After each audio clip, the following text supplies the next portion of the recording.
Jadi begini, bukan begitu, begini. Jadi begini, Kalau begitu misalnya begitu, ini begini. Jadi prinsip dari transfer itu adalah pertama adalah yang paling dasar kebutuhan tim.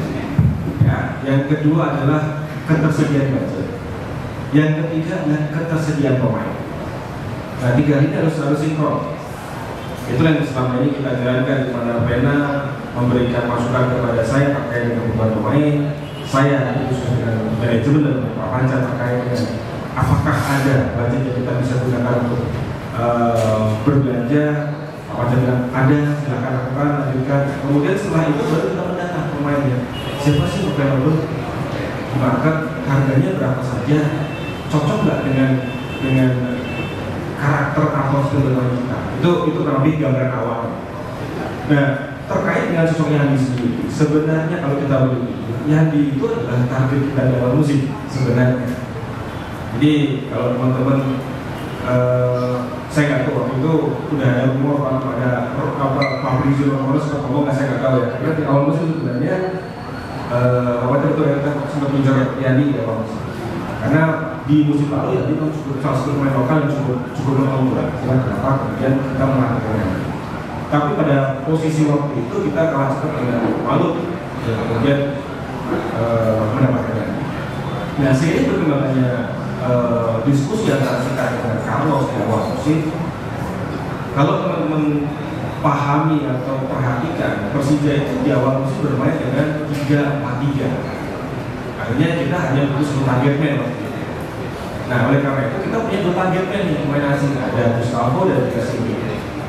Nah, dengan alasan itu makanya kemudian kita melepas Aji Kusuma dengan harapan Aji perlu jam bermain reguler, karena menjadi nomor 3 itu akan sulit dengan skema 3-4-3. Dan kita menaikkan Adi dari akademi ke atas hanya untuk membackup semua. Walaupun Adi ini seharusnya masih up and down, ya, dia di senior, dia di akademi.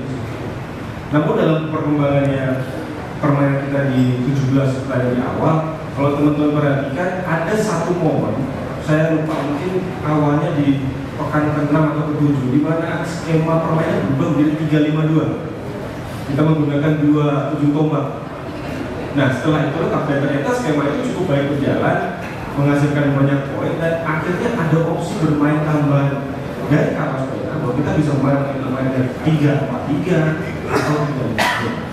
Nah, itulah kemudian muncul satu ide bahwa kita perlu backup striker. Karena kalau kita bermain dengan 2 striker, maka harus ada backup striker lokal. Nah, itulah kenapa kemudian kita mencari. Kalau disebut tadi apakah Yandi ada nama lain selain Yandi? Ada beberapa. Tapi kemudian kan seperti sampaikan ada poin ketiga tadi, yang tersedia di market siapa? Nah, ini kan karena di tengah musim ini kan semua pemain hampir mempunyai kontrak. Hanya pemain-pemain yang mungkin dilepas atau kontraknya habis ya bisa diambil.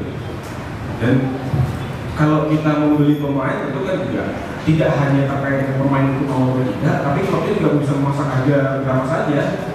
Contoh misalnya kalau ada orang lain yang pengen ngambil Gustavo misalnya, ya kita bisa pasang harga yang gila-gilaan tujuannya untuk menahan Gustavo. Nah, ini yang dinamika ini yang perlu kita diskusikan. Nah, akhirnya ketemulah kita dengan Yandi, pelatih dari awal memang sudah memperhatikan Yandi, dan kita sepakat oke, ini opsi yang cukup bagus.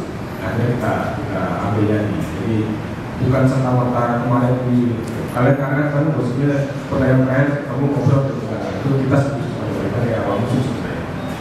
Terima kasih.